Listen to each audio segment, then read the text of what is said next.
తెలుగువారి number 1 choice Telugu matrimony.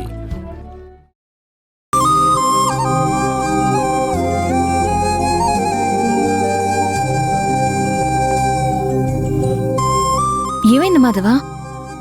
అన్నయ్య రుద్రాని వాళ్ళకి డబ్బులు ఇవ్వడానికి వెళ్తున్నాడు. నేను కూడా తోడుగా వస్తానంటే నా అవసరం లేదన్నాడు. సరే వెళ్ళిరా నువ్వు. బావగారేం చిన్నపిల్లాడు కాదు కదా, వాళ్ళ డబ్బులు వాళ్ళకి ఇచ్చేసి మన కాగితాలు తీసుకొచ్చేస్తారు. లేదు భూమి, అన్నయ్య వాళ్ళ దగ్గరికి వెళ్తున్నాడంటే నాకెందుకో మనసంతా అదోలా ఉంది. ఎందుకు మాధవా అంత కంగారు పడుతున్నావు? వాళ్ళ గురించి అంతా తెలుసు కదా భూమి. వాళ్ళు ఎలాంటి వాళ్ళు, వాళ్ళ మనస్తత్వం ఏంటనేది కళ్ళారా చూశాం కదా. పైగా 24 గంటలు జనాల్ని పెట్టుకొని ఉంటారు. అన్నయ్య నువ్వు రావద్దన్నా నేను వెళ్తాను. ఎలా వెళ్తావు? రావద్దని చెప్పారంటున్నావు కదా. అన్నయ్య రావద్దన్నాడని వెళ్లకుండా ఉంటానా ఏంటి? వాళ్ళ వల్ల ఏ ఇబ్బంది రాకుండా మళ్ళీ అన్నయ్య ఇంటికెళ్లే వరకు నేను అక్కడే ఉంటే అది నాకొక ధైర్యం. మరి ఎలా వెళ్తావు? మన పక్కింటి వాళ్ళ బైక్ అడిగి తీసుకెళ్తానులే. సరే పద, నీకు తోడుగా నేను వస్తాను. నువ్వెందుకు భూమి? నేను వస్తాను మాధవా. సరే పద.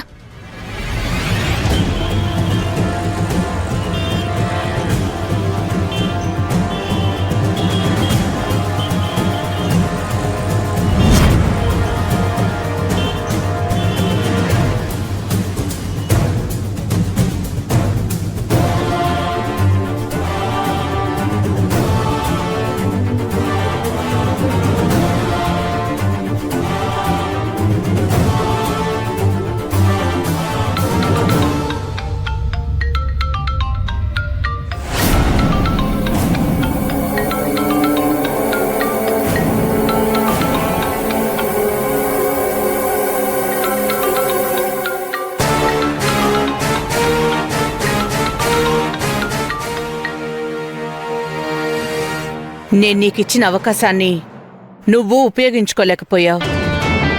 నువ్వు తీసుకున్న 50 లక్షల కమిషన్ తిరిగివ్వడానికి టైం కావాలి అంటే నీ భర్తని ఈరోజు రాకుండా చెయ్యి అని చెప్పాను. అది నీ వల్ల కాలేదు.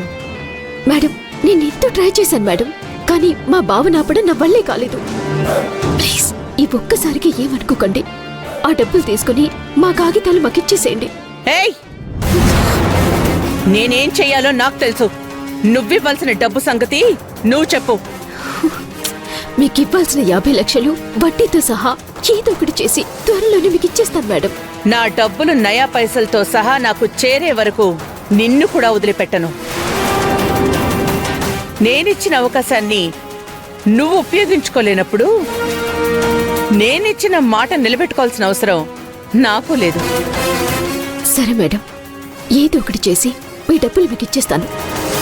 మా బావ దగ్గర డబ్బులు తీసుకుని ప్లీజ్ త్వరగా పంపించేయండి. తిరిగి రాడు.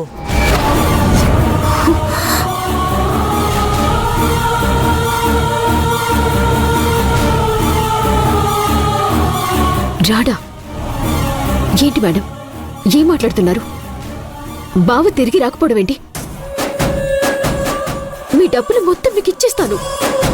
మా బావకి మాత్రం ఏ హాని తలపెట్టకండి ప్లీజ్. రాడు అంటే ఈ రాత్రికి రాడు అని. పొద్దున్నే పంపించేస్తాను.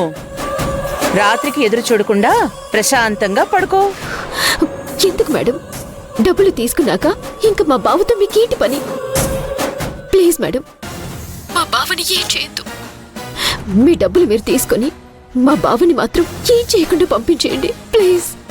రాడు, ఉదయాన్నే వస్తాడు. ఉదయం వరకు మా బావని ఏం చేస్తారు మేడం? ఎక్కడుంచుతారు? మీ డబ్బులు మీకు వచ్చేసాక ఇంకా మా బావతో పనేంటి మీకు? మీకు కావాల్సింది డబ్బే కదా, ఇచ్చేస్తున్నాడు కదా. నేను ఇవ్వాల్సిన డబ్బులు కూడా మీకు ఇచ్చేస్తాను మేడం. ప్లీజ్ దయచేసి మా బావని ఏం చేయకండి. ఏయ్, అరిగిపోయిన క్యాసెట్ లాగా చెప్పిందే మళ్ళీ మళ్ళీ చెప్పి విసిగించకు. మీ బావ రాత్రికి రాడు, రేపే వస్తాడు. అది మాత్రం ఫిక్స్.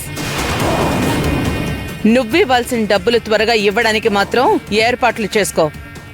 లేదంటే నా నెక్స్ట్ టార్గెట్ నువ్వే అవుతావు. మేడం ప్లీజ్, నేను చెప్పేది వినండి మేడం. మేడం మేడం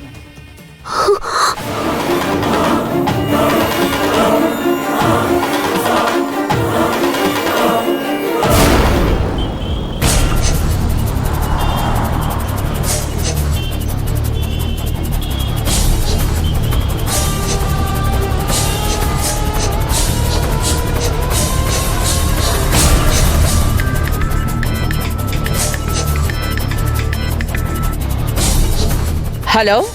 రుద్రాణి గారు, మీ దగ్గరికి వస్తున్నానండి.